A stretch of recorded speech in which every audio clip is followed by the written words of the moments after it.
Listen. I need you to stop whatever you're doing right now. Because what I'm about to tell you is the kind of story that you're going to be thinking about at 3 in the morning when the house is quiet and you can't remember why you felt safe going to sleep. In the fall of 2010, a woman named Dana Holloway drove her government-issued Ford Focus down a dirt road in rural southwestern Virginia. She had a clipboard, a census form, a thermos of coffee that had gone cold somewhere around mile marker 12. She was doing her job. Her job was simple. Drive out to the remote parts of Buchanan County. Knock on doors. Count people. Write down names. That's it. That's all. By the end of that day, Dana Holloway had documented 31 people living in a remote stretch of land called Blackett's Creek. She had their names. She had their ages. She had their dates of birth. She had sat at kitchen tables and drunk sweet tea with some of them. She had shaken hands. She had smiled at kids playing in yards. She had done everything right. When she got back to the regional census office in Bristol and submitted her report, her supervisor looked at the paperwork. And then he looked at Dana. And he said, very quietly, "Dana, there is nobody living at Blackett's Creek." She laughed. She thought he was messing with her. He was not messing with her. He pulled up the county records and turned his monitor around so she could see. Blackett's Creek had been abandoned since 1987. Every single resident had died in a gas leak. 31 people. And when Dana looked down at the names on her clipboard, her hands started shaking. Because every name she had written down that day matched the death certificates exactly. Every single one. This is the story of what Dana Holloway found on Blackett's Creek Road in October of 2010. And I'm going to be straight with you right now. By the time we get to the end of this thing, you are not going to have a clean, comfortable explanation sitting in your lap. What you're going to have is a question that doesn't go away. And the question is this. If those 31 people died in 1987, who did Dana Holloway spend the day with? Stay with me. Because we're just getting started. Buchanan County, Virginia. If you've never been to southwestern Virginia, let me paint you a picture real quick. This is coal country. Always has been. The kind of place where the mountains come up close and personal and the valleys between them run narrow and dark. The towns have names like Grundy and Van Sant and Hurley. Small places. Old places. The kind of places where families have been on the same land for 5, 6, 7 generations. The kind of places where everybody knows everybody's business and outsiders stick out like a sore thumb. Blackett's Creek was not even a town. Not officially. It was what folks in that part of Virginia called a holler. A hollow.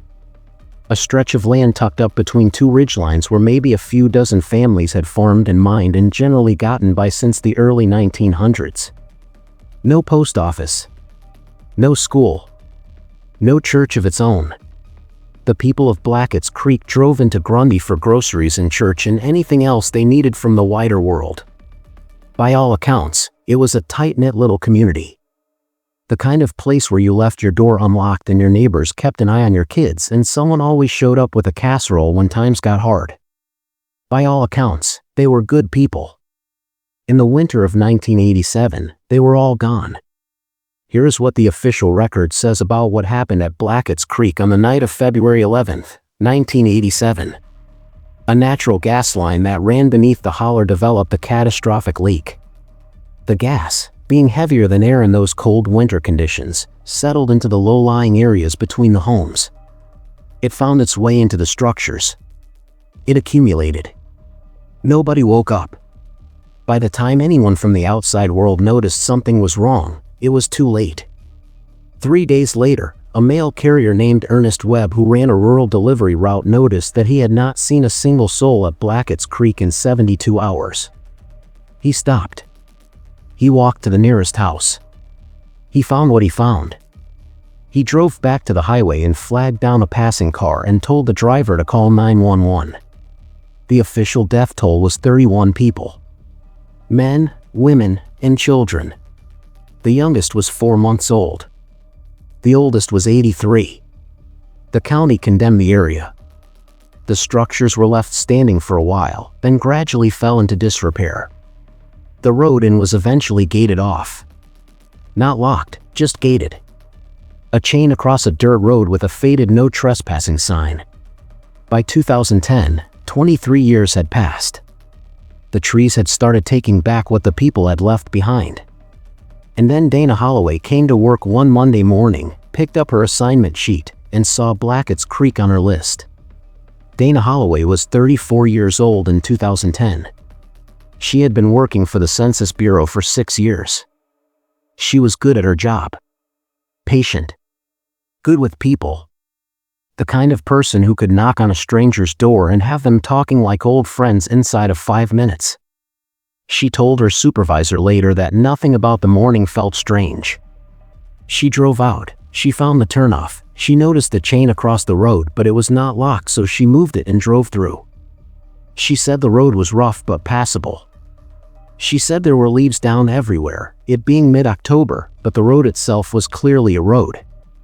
She could see the ruts from vehicle tires. She said she expected to find maybe a handful of people. Rural census work in remote areas often turned up small populations. Folks who had moved in quietly, off the grid, the kind of people who did not advertise their presence. What she did not expect was what she actually found. She said when she came around the last bend and the holler opened up in front of her, it looked like a regular small community. Maybe a dozen structures visible from where she pulled over. Wood frame houses. A couple of barns. A cleared area in the center that might have been a common space at some point. She said there were people. She said there were just flat-out people. Going about their day. A man splitting wood outside one of the houses. A woman hanging laundry on a line. A couple of kids running around in a yard. She got out of her car. She waved. The man splitting wood waved back. She walked over and introduced herself. She said his name was Earl. She said he was maybe 65 or so, heavy-set, flannel shirt, the kind of hands that have been doing physical work their entire life. She said he was pleasant. Friendly in that particular way that rural Virginians are friendly, where there's no performance to it, it's just real. She said he invited her inside and called for his wife, and they sat at the kitchen table and she filled out the census forms while his wife, whose name was Loretta, brought out sweet tea and a plate of biscuits that Dana said were honestly some of the best she had ever had. She spent the better part of the day going house to house. 31 people. She documented every one of them. She said goodbye as the light was starting to go golden in the late afternoon. Earl walked her back to her car. She said he shook her hand and told her to drive safe and to watch out for deer on Route 460. She drove back to Bristol. She submitted her report. And then her supervisor turned his monitor around. I want you to sit with this for a second. Because here's what Dana Holloway told investigators, repeatedly, consistently, without variation across every single interview and deposition that followed. She was not confused about where she had been. She had GPS records from her government vehicle showing her path in and out of Blackett's Creek Road. She had mileage on her odometer.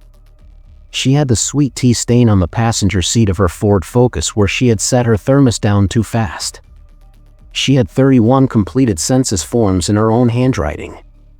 And every single name on those forms, every single one, corresponded to a person who had died at Blackett's Creek on February 11, 1987. Not similar names. Not names that happened to match. The exact names. With the correct ages, adjusted for the years that had passed. Earl Blevins, who would have been 62 in 2010 if he had lived. Loretta Blevins, who would have been 59. Their son Thomas, who would have been 34. Every single person Dana had documented that day. Dead for 23 years. The Virginia State Police were notified. The Census Bureau opened an internal investigation. The county records office pulled every document they had on Blackett's Creek. And then investigators went out to the site themselves. What they found was exactly what you would expect to find at a location that had been abandoned for 23 years. derelict structures. Collapsed roofs. Floors rotted through. Trees growing up through what used to be living rooms. Vines covering everything. No tire tracks on the road beyond the chain gate except for Dana's. No evidence that anyone had set foot in that holler in years. No sweet tea. No biscuits. No man named Earl.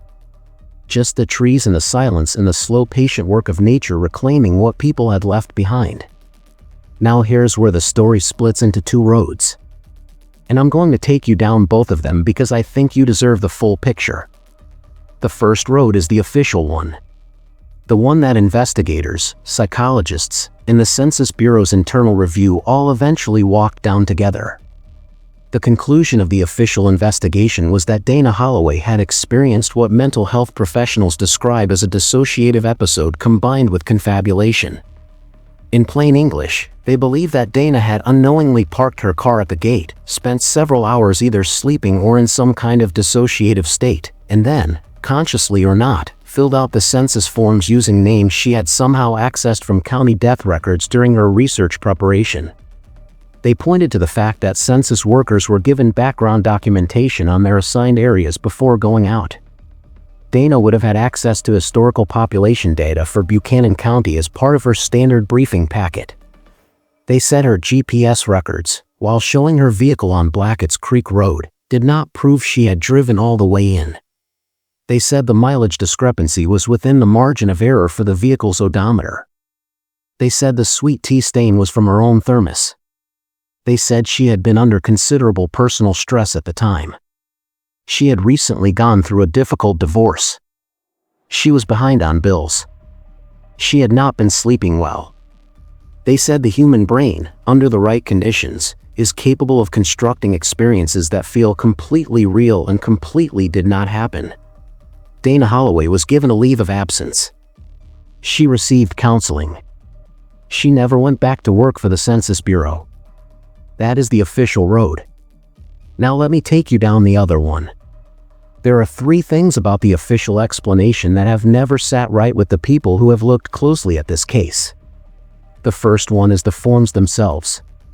Dana filled out 31 census forms. Standard federal documents with specific fields, specific formatting, specific codes that only trained census workers know how to use correctly. Every single form was filled out perfectly. Not one error. Not one incorrect code.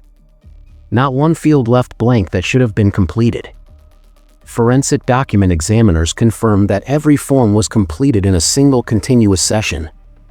The ink pattern, the pressure variations, the consistency of handwriting across all 31 forms was consistent with a person who was alert, calm, and focused while writing. You do not fill out 31 perfect government documents while you are dissociating. The second thing is the names. The official explanation said Dana must have accessed the death records through her briefing packet. But census workers are not given death records. They are given population estimates and geographic boundary information. Dana's briefing packet for Buchanan County was recovered and reviewed. It contained no names. No historical resident data. No death records. The county death records for the 1987 Blackett's Creek incident were stored in physical files in the county clerk's office in Grundy. They had not been digitized. They were not accessible online. To get those names, you would have had to go to that office in person and request the files. Dana Holloway had never been to Grundy. The third thing is Earl Blevins. Specifically, one detail about Earl Blevins that Dana mentioned in her very first interview, before she had any idea who Earl Blevins actually was or what had happened at Blackett's Creek. She said that when Earl shook her hand goodbye, she noticed that his right hand was missing the tip of the ring finger. She said it looked like an old injury, long healed. She said she almost asked about it but thought it would be rude. 2 weeks after Dana's interview, an investigator pulled the medical records for Earl Blevins. Earl Blevins had lost the tip of his right ring finger in a farming accident in 1974. The injury was documented in his medical file.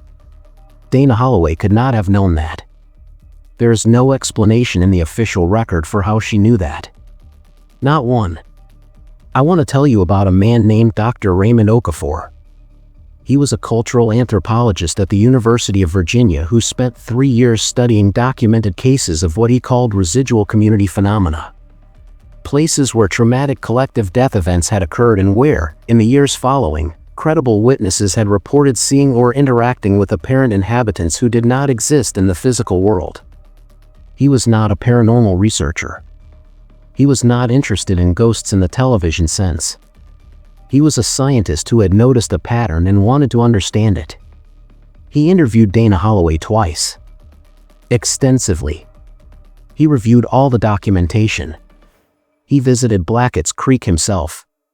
What he wrote in his notes after visiting the site is something that I have not been able to stop thinking about since I first came across this case.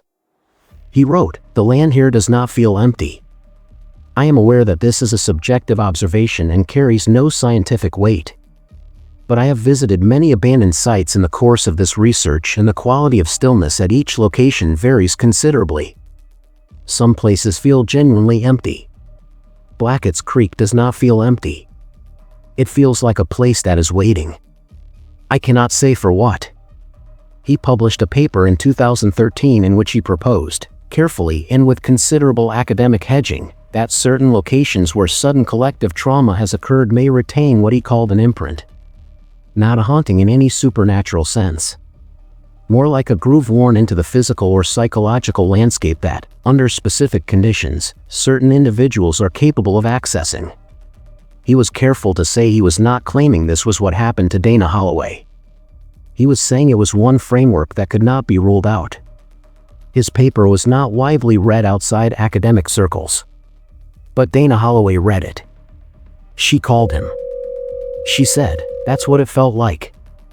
Like I had stepped into a groove. Like I was walking in a path that had been worn so deep by the people who used to be there that I couldn't help but follow it." She said, "They didn't feel like they were gone. They felt like they were right there. They felt more real than most people I meet in my regular life." She said, "Earl Blevins made the best sweet tea I have ever had. And I know how crazy that sounds. I know exactly how crazy that sounds. But I'm telling you what I experienced, and I'm not going to pretend I didn't experience it just because nobody can explain it." Here's what became of the people in this story. Dana Holloway eventually settled in Knoxville, Tennessee. She worked for a while in retail and then got her real estate license. She is, by all accounts, doing okay. She still talks about Blackett's Creek when people ask. She does not seek out the attention, but she does not shy away from it either. She says one thing consistently across every interview she has given over the years. She says she went back once. In 2014. By herself. She drove down from Knoxville on a Tuesday in September, and she moved the chain off the gate and she drove in. She said the holler looked the same as it had when investigators went out. Abandoned. Falling down. Quiet. She said she walked to where Earl and Loretta's house had been. She said the structure was mostly collapsed. The porch was gone. One wall still standing, barely. She said she stood there for a long time. She said she did not see anyone. She said she did not hear anyone. But she said, and this is the part that got me when I first read it, she said she could smell biscuits. Just for a second. Just a ghost of it on the breeze. And then it was gone. She drove home. She has not been back since. Dr. Raymond Okafor retired from the University of Virginia in 2019. He continued his research independently. In his last published essay, he wrote something that I want to read to you exactly as he wrote it because I think it matters. He wrote, "We spend so much energy trying to determine whether the experiences people report at places like Blackett's Creek are real or not real. I have come to believe that this is the wrong question. The right question is, what does it mean that the experience happened at all? A woman sat at a dead man's table and drank sweet tea and documented his existence. Whatever framework you use to understand that, the fact of it does not go away. Earl Blevins was documented as living in the year 2010. He was documented by a federal employee using official government forms. Whatever he was counted. And I think, in the end, that is what he wanted. That is what all of them wanted. To be counted. To be seen. To not be forgotten.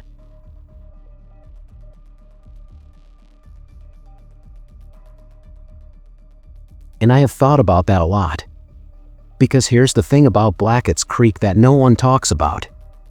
Those 31 people died on a February night in 1987, and the county condemned the area and put a chain across the road, and the world mostly moved on. Nobody came back for them. Nobody memorialized the site. No marker. No monument. Nothing to say that 31 human beings, with full lives and families and the best sweet tea in southwestern Virginia, had lived and died right there in that little holler between two ridgelines.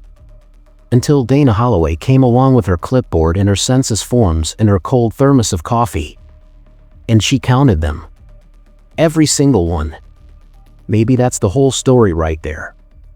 Maybe those 31 people just needed someone to finally show up and say, "I see you. You were here. You mattered." And the only way they could get that to happen was to make sure that when the next census worker came down that road, she walked all the way in. I don't know. I genuinely do not know what happened at Blackett's Creek in October of 2010. But I know that 31 people died forgotten on a cold night in February of 1987. And I know that in 2010, they were counted. And I know that right now, you know their story. Earl Blevins. Loretta Blevins. Thomas Blevins. And 28 more names on a census form filed with the federal government of the United States of America. They exist in the record now. Whatever they were when Dana met them, whatever groove in the landscape she stepped into that Tuesday in October, whatever smell of biscuits lingered on the air in 2014 when a woman stood in the ruins of a house and tried to understand what had happened to her. They were here. They were counted. And they are not forgotten. If this story found you tonight and it got into your head the way it got into mine, hit subscribe and turn on notifications. Every single week I go looking for the stories that history tried to walk away from. The ones where somebody still needed to be heard. The ones that don't wrap up clean because real life doesn't wrap up clean. Drop a comment and tell me what you think happened to Dana that day. I want to know where you land on this one. I read every comment, every single one, and this is one where I genuinely want to hear what you think. Take care of yourselves. And the next time you're driving down a road you don't know and you see a chain across the gate that isn't locked, think twice before you move it.